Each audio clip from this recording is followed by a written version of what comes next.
নমস্কাৰ সকলোকে এক্সপ্ৰেছনৰ স্বাগতম জনাইছোঁ। আশা কৰোঁ সকলোৰে ভাল। আজি মই লৈ আহিছোঁ ঔটেঙা ৰেচিপি। ভাবিছোঁ ঔটেঙাৰে মাছ বনাওঁ আৰু সেই হৈছে আপোনালোকৰ লগতো অলপ শ্বেয়াৰ কৰোঁ। আহক চাওক ভিডিঅ'টো। মই মাছখিনি ধুই লৈছোঁ। এতিয়া মই এইখিনি ফ্ৰাই কৰি ল'ম। ঔটেঙাটো মই কাটি ল'লোঁ। এতিয়া মই এইখিনি ফাৰ্ষ্ট টাইম বইল হ'ব দিম। এইখিনি মই বইল কৰা হৈ গ'ল। এতিয়া অলপমান এইটো হাতেৰে পিটিকি ল'ম। আৰু এই ঔটেঙাটো আপোনালোকে যে এইটো নহয় যে বইল কৰি ল'ব লাগিব, বইল নকৰিলেও হৈ যায়। কেঁচা ঔটেঙাটো অলপ থেঠেলিয়াই কিনে তেনেকৈ বনাব পাৰি, কিন্তু মই অলপ সোনকালে হ'বৰ কাৰণে এইটো বইল কৰি লৈছোঁ। এতিয়া এইখিনি মই অকণমান সানি ল'ম। আগতে মই মাছ ভজা তেল আছিল, তাতে মই অলপ সৰিয়হ দি দিছোঁ। ইয়াত মই বেলেগ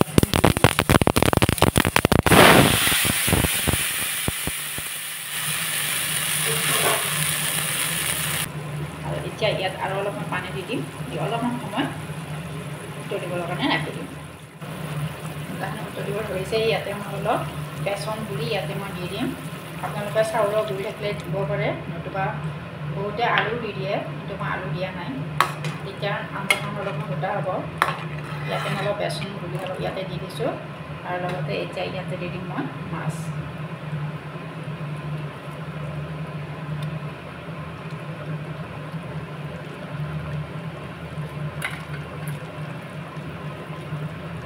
এতিয়া মই এইখিনি আকৌ অলপমান সময় উতলিবৰ কাৰণে ৰাখি দিম। আঞ্জা মোৰ হৈ গ'ল। এনেকৈ খালে বহুত টেষ্টি লাগে আৰু আপোনালোকে এনেকৈ বনাই চাবচোন। আমাৰ ঔটেঙাটো কিন্তু এনেও বহুত মিঠা আছে, খাই বহুতেই ভাল লাগে। তো আপোনালোকে এনেকৈ বনাই চাব, খাই কেনেকৈ জনাব কমেণ্টত। লগতে ভিডিঅ'টো যদি চাই ভাল লাগিছে লাইক কৰিব, শ্বেয়াৰ কৰিব, লগতে ছাবস্ক্ৰাইব কৰিব নাপাহৰিব। Thank U.